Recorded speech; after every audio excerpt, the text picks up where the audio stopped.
Good morning mga kasisters. Magang maaga pa ay dito na kami sa dagat. At kami ay mangingisda na naman mga kasisters. At kasama ko pala ang Fishing Brothers. Dahil sa medyo malakas pa yung dagat ay nagpahila muna ako at mag-isa lang ako dito sa bangka na sagwanan. Ayan, dahil wala tayong videographer, sarili ko muna ang ibibideo ko dahil si Aya ay may pasok. So, ayan mga kasisters, bali papunta pala kami doon sa spot na pupuntahan namin para mangisda. At saka mag-ikot-ikot kami, kung walang lutang doon ay maghahanap pa kami. Kaya ayan, medyo mahaba-haba yung aming travel. Ayan mga kasisters, bali doon sa unahan may mga ibon na lumilipad-lipad. Ay yan po ay senyales na may mga isda or lutang ang tawag sa amin, yung puon ng mga isda. So ayan, papalapit na kami sa aming pupuntahan at maghulog na ako ng sabiki agad dahil excited ako magsabiki at nakikita ko nga na may mga ibon-ibon, ay ibig sabihin may isda yan. So try natin kung talagang maraming ang isda. Ayan mga kasisters, kung mapapansin nyo po ay wala tayong sound na galing mismo sa ating camera. Kaya nag voice over muna ako dahil nga sa ating ginagamit na camera ay may depekto ang kanyang audio. So pagtiisan nyo muna yung aking voice over. Ito na po yung unang hulog ko mga kasisters, at habang binabatak ko siya pataas ay nakikita ko yung isda na may huli, kulay pula. At ayun nga, ay nakabitaw din. So ayaw magpahuli. At ito nga po mga kasisters, yung pangalawang hulog ko, at nakahuli tayo ng isang pirasong, tawag niyan sa amin ay galunggong aso. Ay, ewan ko ano yan. Parang buraw. Ay. At kahit ako lang mag-isa mga kasisters ay okay naman dahil ayan, may kausap ako sa unahan. Ang fishing brother ang ating naging kasama, at ito nga medyo hindi tayo talaga makapagsalita dahil hawak natin yung camera at ayan, may maliliit tayo na nakukuha at sunod-sunod. Sana nga ay marami nga. Ang tawag nga pala mga kasisters sa isda na yan na kinukuha ko ay yung hasa-hasa. Madaming puon yan o madaming lutang, pero ayan, palipat-lipat sila pag nagpalutang. So pambira lang tayo makakahuli niyan dahil kapag natagpuan natin yung lutang, ayan, makakahuli tayo. Pero pag hindi tayo makahabol ay talagang ayaw magpahuli yan. Lalo pa kung minsan dumadating yung season na kahit maraming lutang ay ayaw magpahuli. Siguro na sa panahon, sa takbo ng panahon yun mga kasisters. Ayan, hulog na naman ulit tayo para makarami. So ayun, yung dalawa, yung fishing brothers, may sarili silang mundo. At least dalawa silang magkausap. Ako naman ay isa lang, patingin-tingin na lang ako sa kanila. Importante, ang iniisip ko ay sana makahuli ako ng marami para may mauwi tayo na marami at may ulam tayo sa araw-araw. So napakahirap mga kasisters. Kaya dito ka sa probinsya, kapag wala kang hanap buhay, kahit pang ulam ay wala kang maiulam. At hindi natin pwedeng iasa lang sa bili ng bili, lalo kapag wala naman tayong kita araw-araw, ay ang hirap pag inisip natin na bibili pa tayo ng pang-ulam. So kaya diskarte lang ang kailangan mga kasisters, dahil malapit tayo dito sa dagat. Ayan, mangingisda ang ating hanap buhay or napaghanapan ng ulam. So ayan, nag-decide na yung dalawa na kami daw ay pupunta ng Pangulong, yung malaking bangka na naghulog daw ng lambat, at kami daw ay sasambo kasi napakahina yung pahuli ng isda at pailan-ilan lang ang nagpapahuli sa amin. So pareho lang naman kami ng pahuli. Kaya sabi ni Eric ay bilisan mo ate at tayo pupunta ng Pangulong para magsambo. Ito nga pala mga kasisters yung nahuli ko lahat. So ayan, sana maraming nakuha yung Pangulong at mabigyan din tayo ng marami-rami. So nagpakitaan nga pala kami ng huli dyan. Ayan ang huli ni Bayaw at huli ni Eric. So halos pare-pareho lang kami. Walang lamangan kami dyan dahil isa lang amin pinagpangisdaan. Ayan, kailangan na naman namin mag-travel mga ka-sisters dahil medyo malayo yung pupuntahan namin na Pangulong o malaking bangka.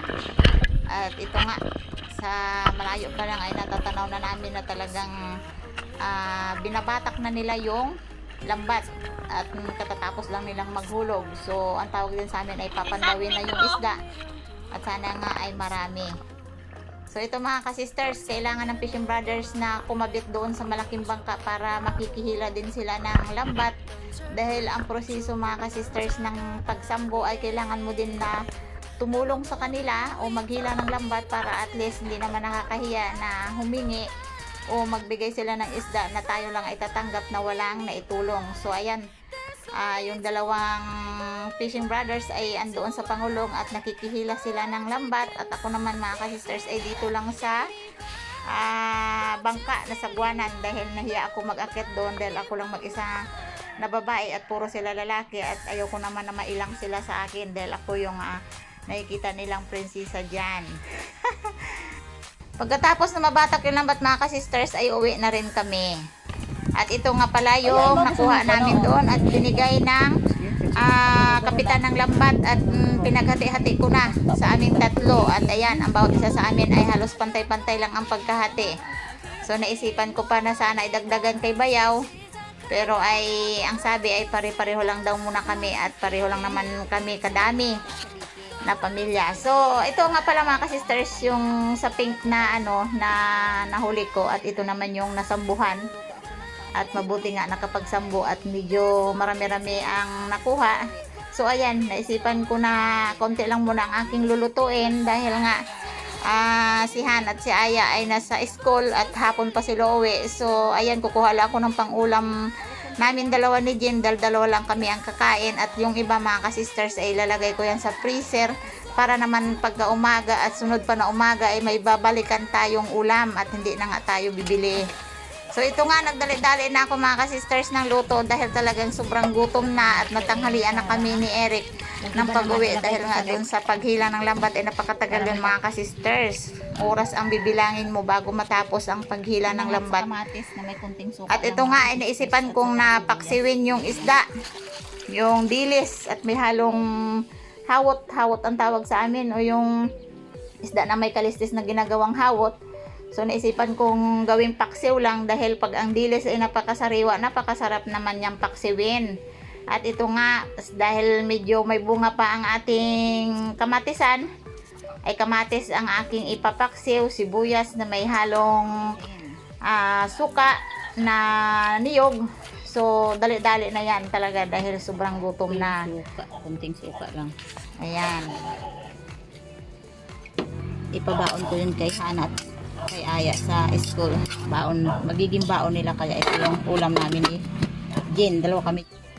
Ayan, pagkasalang po ng paksiw na to mga ka-sisters ay magdidilig muna kami dalawa ni Jen dahil nga sa magang-maga pa ako malis ng bahay. 4:30 na madaling araw ay hindi nadiligan yung mga tanim ko na kaunti. So ito, habang niluluto natin yung ulam ay magdilig-dilig muna kami at mabuti nga si Jen ay nandyan para tulungan ako at talagang dali-dali na kami dyan dahil ang sabi ko sa kanya, sobrang gutom na talaga sa paghihintay natin ng ulam. So importante ay ayan, ganyan talaga ang buhay. Kailangan natin mag-effort bago kumain. Ito na yung ating pinaksiw. Ayan mga ka-sisters yung pinaksiw natin. Tama lang to sa amin dalawa ni Jen. Masarap yung dilis na bagong luto, mainit-init pa. Tama sa amin ni Jen yan. Hatawin namin ng kain yan.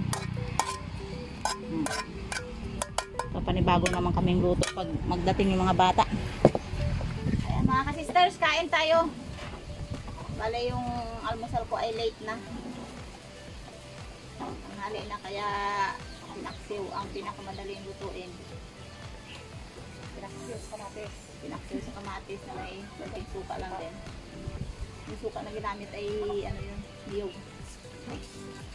Magkakape ako para mag-energetic. Okay, pray tayo. Thank you Lord sa maraming pagpapala. Salamat sa tulong ko. Amen. Ayan, magkakamay ako. Kain! Parang sa hapon, pag ano, pag kalma din. Masunod ako na. Parang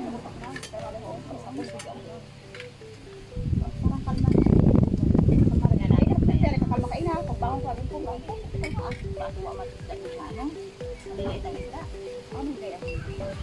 Yan, sakat ng isda. Kapag dudot luta. Ano ba din? Yung lutang, Kasi ka ba hindi ko ito lang. kaliwa ka na lang dito. Lutang. Ay, hindi naman ako magsakat sa Pangulong, ay puro laki. Nakamay lang ng mga lalaki. Tulong sa bangsa malit. Tigdaan ko pa gani. Pagbalik din isa sa ako, taas ko, sige! Kasi niya sa kabuhay pa. Baka naisip nga nalula. Maghiyom-hiyom sana ako. Tadlaw ako. Ang sinyas galit ng Pangulong, tinalang ko si Rian gumatamatan sa ako. Baba ko buo. Tugali, ang kabit ko, ginapasaka ko ni Rian sa Pangulong. Kaya ko profit ka. Tugali, ang palit kapitan, sabihin mo yun o si ate mo na mag-ikot doon ako sa lambat. Nga, kuprisikan gani ang diles. Eh, makakuha pa sana ako. Hindi ako bakit sa bagay. Bungoy. Bye-bye! Salamat! Panood!